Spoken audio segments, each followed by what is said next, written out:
going forward, we're going to have to be very careful. We can't just live our lives willy-nilly and consume what's put in front of us by people we hardly know. Today's video is going to be talking about who is feeding you what food, or what are you being fed on a daily basis? Who are you buying this food from? Who's producing the food? Who is getting all the revenue from selling this food to you? Why it's so expensive, and why it's also made very cheaply. Let's talk about who's feeding you first. If you think about it, you don't grow the food you eat. It's not made by you. And initially, yes, food is created by God, and humans use it to feed ourselves in order to survive. So let's get that fact out of the way first. But humans have the ability to kind of genetically edit and modify the foods that we consume by selective breeding. Think about this example here. The common banana we know now is almost no seeds in it. It's really easy to peel, and it ripens very fast. When it's picked off the fruit, it literally starts decomposing as it's being bought. Like, you can literally see the brown spots in the stores. It might look green first. You get it in your house for a week, it's gone. After a week, it's gone. It's literally brown mush. And bananas weren't always this way. They used to be very hard. They used to be very full of seeds that were huge. These seeds were literally the size of marbles. And the flesh of the banana was very minuscule compared to the amount of seeds inside. So humans took that banana, and over the course of hundreds of years, we've selectively bred bananas that have tiny seeds that are easy to digest. They have a lot more flesh, and they ripen very quickly so that they can be purchased in mass. So people eat them faster, so people... I guess the more natural it is, right, the faster it's going to decompose. Because if the more chemicals are inside of it, it's going to decompose a little bit slower. But what I'm trying to say is, yes, humans have taken into our own hands the food that we have to consume en masse. So bananas are just an example, but this happens for a lot of different foods that have changed over history. That, I think strawberries and blueberries were kind of different before we started genetically breeding them to be what they are now. And humans are always trying to get the fruit or the plant to produce larger payloads, right? Larger payloads for the fruit, and so they become bigger. But we have a lot more things at our disposal now that make food very cheap to produce. And that's my next topic. We're going to be talking about what plantations use in order to essentially control the pest population around the produce. So obviously in nature, when you're growing food outside in a huge field, there's going to be infestations. There's going to be swarms of insects that come in, and they naturally, yes, they do eat these fruits in nature, but humans have made it so that these foods are basically superfoods. Like, they're much bigger, much more bountiful than they ever were, which make them very appealing and attractive to major insect populations. So they all migrate over to these fields, but farmers don't like that because they eat all the food. They basically infest the food itself. Like, if you were to eat it, then you'd have insect eggs in your mouth. It's just disgusting. We don't want that. So yes, in some ways, you do have to have some sort of pest control in order to actually harvest the food that you're making. Now, some foods like corn have a more natural way of pesticide control, or natural pesticides, I should say, I guess. Pesticide control, that doesn't make sense. So, corn has a leaf shell around it to kind of protect the crop inside. And then when we harvest it, we have to kind of, open the corn up. and it kind of protects it from outside forces like insects or whatnot. And we've kind of genetically selected those to kind of protect itself as well. So we can also do that. So the food we have, we could genetically take the plants that protect themselves from insects and go with those. But we have a lot more easier ways of doing it now, where we have this spray that we can kind of just dust onto the field and keep the insect. It's basically poison for them. It's a microdose of poison that humans are completely unaffected by, but insects it's fatal for them. So they die off, and then we're essentially eating food that's coated in poison. It's just not enough to kill us outright, which does have some ethical concerns. But it's something that we've been doing for so long that it's just become, I guess, normal in a way. Which, you tell me if you agree with putting pesticides on produce in order to keep insects away. Because I wonder if maybe there's a better way to do it that doesn't involve putting poison on. Then there's also, what else could you do? I can't really think of much. Again, I think I said this in a previous video. I don't know too much about agriculture or irrigation or anything like this, but I can confidently say that food is definitely something that humans try to protect from pests like insects or other critters that try to get into it. So yeah, en masse, when we're having these giant plantations, we spray this pesticide on, this micro poison. I say micro poison, but I mean like tiny doses of poison. You know what I'm saying. You know what I'm saying. So we spray this on, and then it protects it from the insects, it keeps it safe, and then we put it on store shelves. And then here's the thing. More natural foods do decompose when they're off the main branch. When you pick them, they decompose pretty fast if they're natural, because they don't have any nutrients running through them anymore, and they're just kind of there, and they're subject to evaporation. They're subject to decomposition. All the bacteria can get in there, and all the stuff that's in the air essentially will get to the food, unless you put it in a refrigerator or something where it's air sealed, vacuum tight, all that kind of stuff. Then it probably won't get to it. But yeah, even food that's in a regular fridge that's not vacuum tight or sealed or whatever, they can still decompose. It won't take as long because the cold actually slows down the bacteria. But yeah, that's why we do have fridges in the first place, is to slow down that bacterial growth so that our food does last a little bit longer, so we can actually eat it more often than not. But yes, food found in nature decomposes faster when, they go through the process of decomposition, right? All the mold, all the different bacterias. That happens a lot faster with natural food because it's actually decomposable.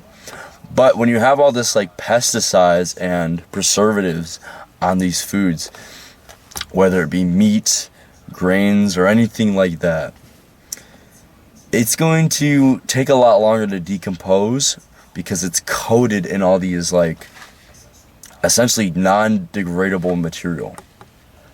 I don't know exactly what it is. I'm not too knowledgeable on this subject, but I do know that in order to accompany for a huge population like we do on Earth, we do have to make our food with all these preservatives, all these non-degradable, and also very harmful for humans. It's actually harder to digest these foods because your body is essentially another form of decomposition for these foods that break down the material at a molecular level, and it takes in the nutrients and it decomposes the waste, right? That's how our digestive system works.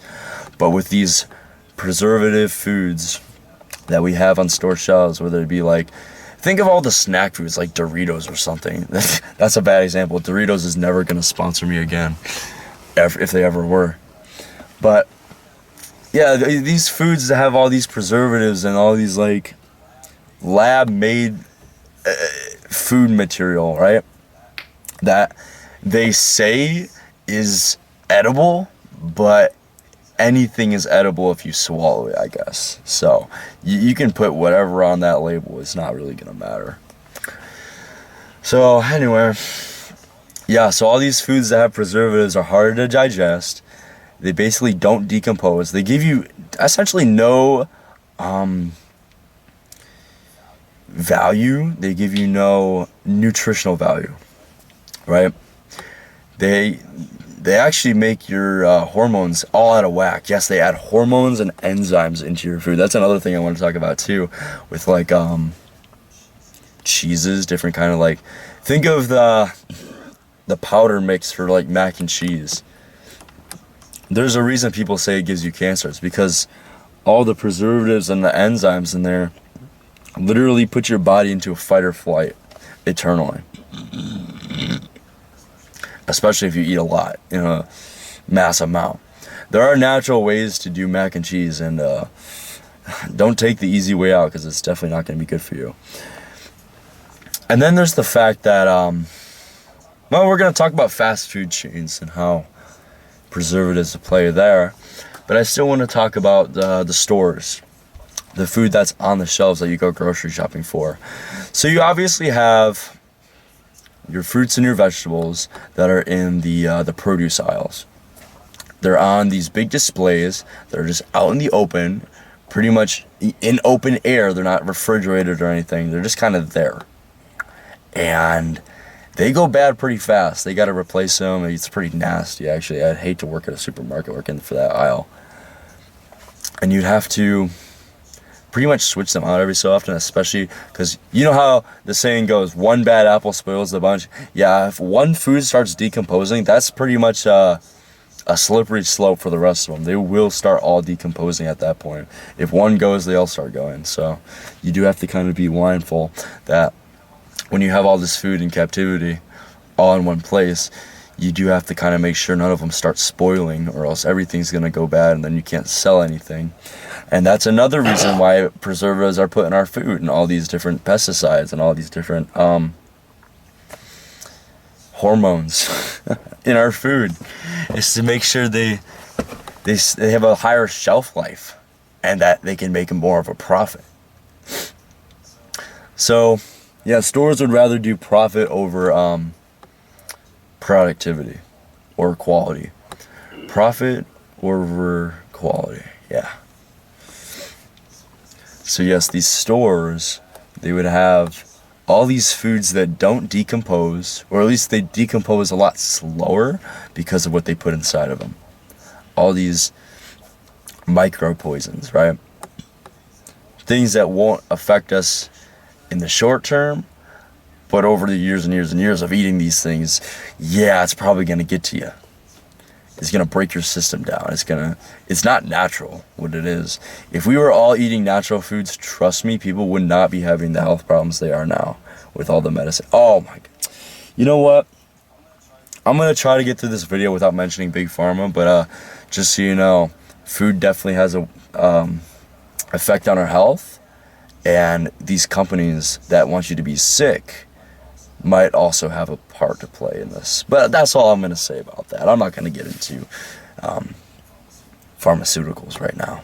That's another video, actually. I like that topic, but I might get canceled. So, you know how it is.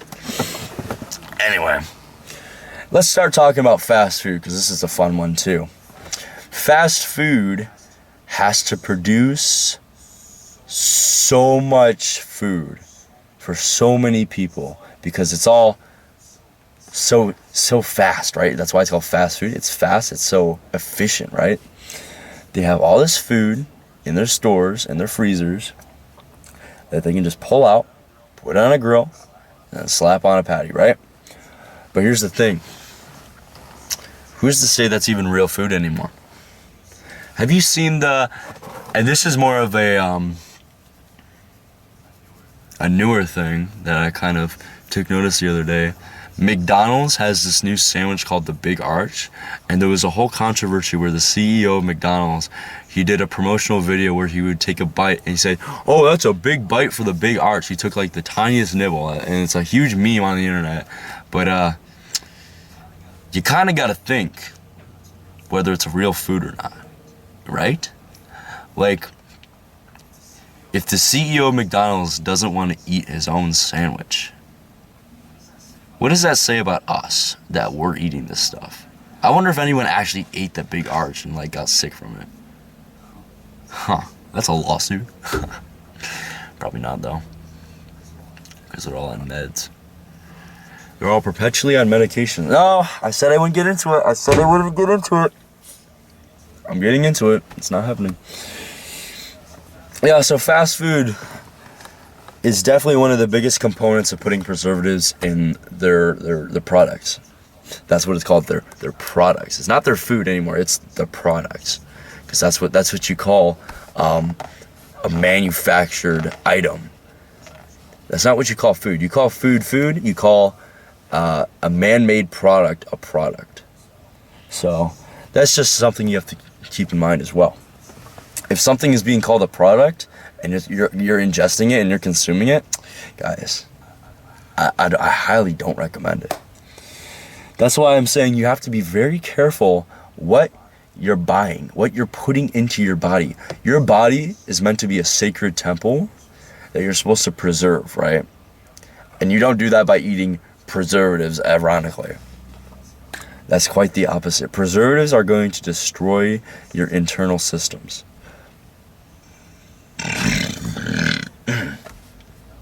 Now the foods I eat deli meat, sandwich bread, different cheeses, non-GMO kind of stuff, right?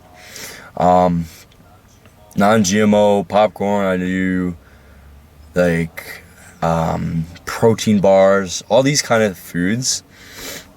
Oh, and we have chickens, right? We have all these chickens. We have them lay eggs. We eat those eggs all the time. We have so many eggs. So yeah, eggs are really good for you, especially if you have your own chickens. Do you trust store-bought eggs? Maybe. But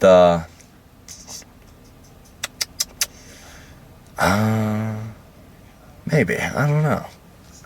Store-bought eggs are kind of weird when it comes to being genetically modified. Because, like, how big are you really going to make your eggs?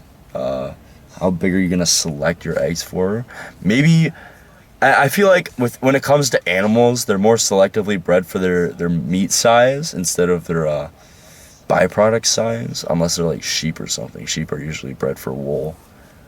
And then cows are bred for meat, pigs for meat, hens and roosters for their meat.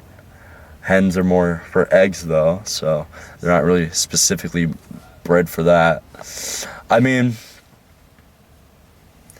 you could always, I'm kind of talking about genetically modified plants and animals, but I don't think it's necessarily a bad thing to selectively breed these things, because it does benefit us in the long run. It does get us more bang for our buck.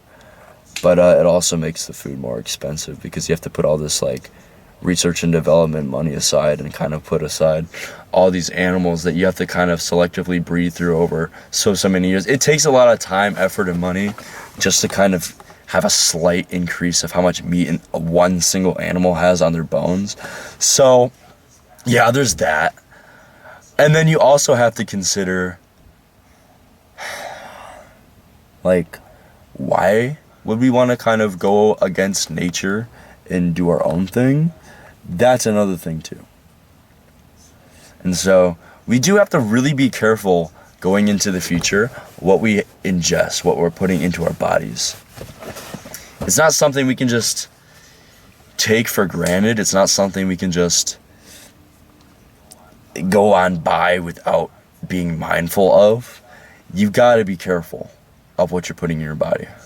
Because if you're not, it's gonna end up bad. It's gonna end up really bad. I don't want anybody to end up in a bad spot, because the systems that be, the powers that be, want you to consume their product instead of food because it's convenient and cheap. That's another thing too. It's funny how organic, you know, they don't put preservatives on it, they don't genetically modify it in any way, is actually more expensive than preserved, or like with all these enzymes and hormones and all these things, right? Isn't that ironic how they're cheaper, but they're also putting more into it? It's almost like they're pricing us out of what's good for us and putting what's bad for us. It's more expensive, the stuff that's bad for us, because of all these chemicals. Chemicals are not very easily made like food is. Yet they're also selling it cheaper. Why? Maybe they're trying to destroy us from the inside out. Just think about that for a second. Why is the food that's bad for us cheaper than the food that is like natural, organic, and non-GMO? How come that's more expensive? I don't get it.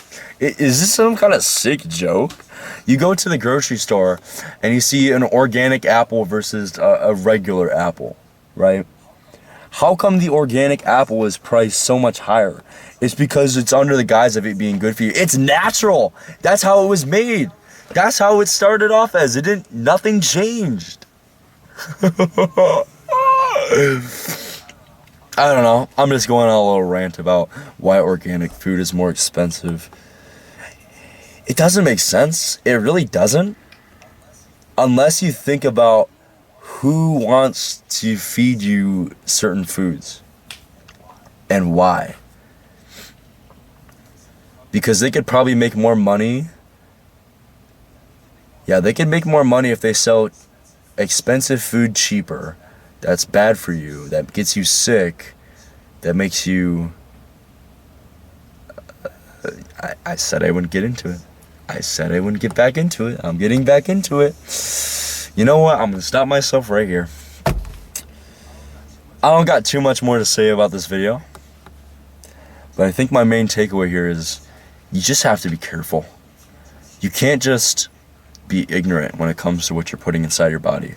You have to read the labels.